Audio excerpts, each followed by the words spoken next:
Frontier, Conquest and Accommodation, A Social History of Cyrodiil, by the University of Gwylim Press, 3E in 444. Details the presence of humans in Tamriel prior to the original Nordic conquests thought to bring humans to Tamriel. Historians often portray the human settlement of Tamriel as a straightforward process of military expansions of the Nords of Skyrim. In fact, human settlers occupied nearly every corner of Tamriel before Skyrim was even founded. These so-called Nordic peoples include the Proto-Cyrodiilians, the ancestors of the Bretons, the Aboriginals of Hammerfell, and perhaps a now vanished human population of Morrowind. Strictly speaking, the Nords are simply another one of these Nordic peoples, the only one that failed to find a method of peaceful accommodation with the elves who already occupied Tamriel. Ysgramor was certainly not the first human settler in Tamriel. In fact, in fleeing civil war in Atmora, as the Song of Return states, Ysgramor was following a long tradition of migration from Atmora. Tamriel had served as a safety valve for Atmora for centuries before Ysgramor's arrival.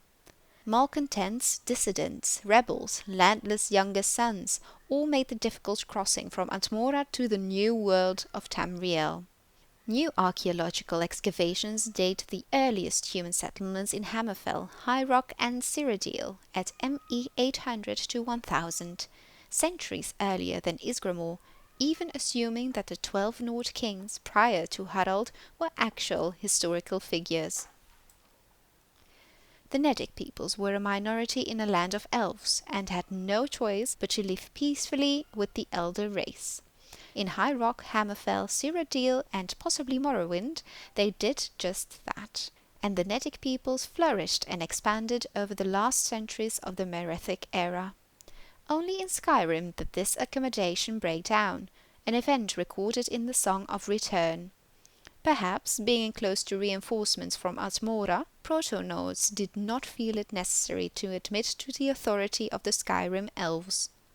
Indeed, the early Nord chronicles note that under King Harald, the first historical Nord ruler in 1E 113 to 221, the Atmoran mercenaries returned to their homeland, following the consolidation of Skyrim as a centralized kingdom. Whatever the case, the pattern was set.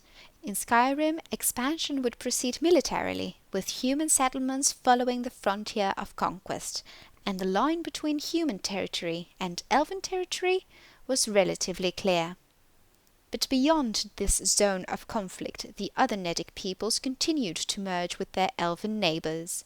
When the Nord armies of the First Empire finally entered High Rock and Cyrodiil, they found Bretons and Proto-Cyrodiils already living there among the elves. Indeed, the Nords found it difficult to distinguish between elf and Breton. The two races had already intermingled to such a degree. The arrival of the Nord armies upset the balance of power between the Nordic peoples and the elves. Although the Nords' expansion into High Rock and Cyrodiil was relatively brief, less than 2 centuries, the result was decisive. From then on, power in those regions shifted from the elves to the humans.